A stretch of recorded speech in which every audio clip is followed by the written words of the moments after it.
తీతుకు 2వ అధ్యాయము.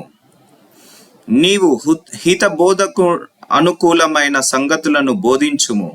ఎలాగనగా వృద్ధులు, మితానుభవము గలవారును, మాన్యులను, స్వస్థ బుద్ధి గలవారును, విశ్వాస ప్రేమ సహనములయందు లోపము లేని వారునై ఉండవలెననియు, అలాగుననే వృద్ధ స్త్రీలు కొండె కత్తెలను మిగులు మద్యపానాసక్తులనై ఉండక ప్రవర్తనయందు భయభక్తులు గలవారై ఉండవలెననియు, దేవుని వాక్యము దూషింపబడకుండునట్లు యవన స్త్రీలు తమ భర్తలకు లోబడి ఉండి తమ భర్తలను శిశువులను ప్రేమించి వారును స్వస్థ బుద్ధి గలవారును పవిత్రులను ఇంట ఉండి పని చేసుకొను వారును మంచివారునై ఉండవలనని బుద్ధి చెప్పుచు మంచి ఉపదేశము చేయువారునై ఉండవలెననియు బోధించుము.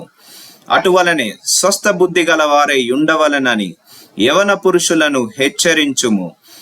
పరపక్షమందుండువాడు మనలను గూర్చి చెడుమాట ఏదియు చెప్పనేరక సిగ్గుపడునట్లు అన్నింటి యందు నిన్ను నీవే సత్కార్యముల విషయమై మాదిరిగా కనపరుచుకొనుము.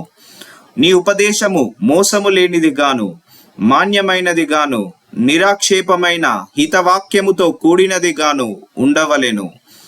దాసులైన వారు అన్ని విషయముల యందు మన రక్షకుడగు దేవుని ఉపదేశమును అలంకరించున్నట్లు తమ యజమానులకు ఎదురు మాట చెప్పక, ఏమియు అపహరింపక, సంపూర్ణమైన మంచి నమ్మకమును కనుపరుచుచు అన్ని కార్యముల యందు వారిని సంతోషపెట్టుచు వారికి లోబడి ఉండవలెనని వారిని హెచ్చరించుము.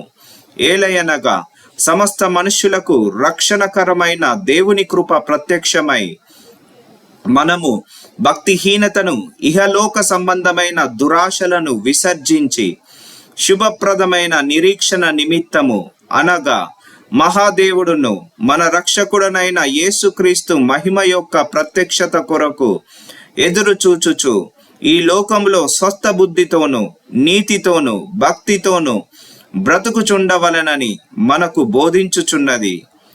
ఆయన సమస్తమైన దుర్నీతి నుండి మనలను విమోచించి సత్క్రియలయందు ఆసక్తి గల ప్రజలను తన కోసరము పవిత్రపరుచుకొని తన సొత్తుగా చేసుకొనుటకు తన్ను తానే మన కొరకు అర్పించుకొనెను. వీటిని గూర్చి బోధించుచు హెచ్చరించుచు సంపూర్ణాధికారముతో దుర్బోధను ఖండించుచు నుండుము. నిన్నెవనిని తృణీకరింపనీయకుము.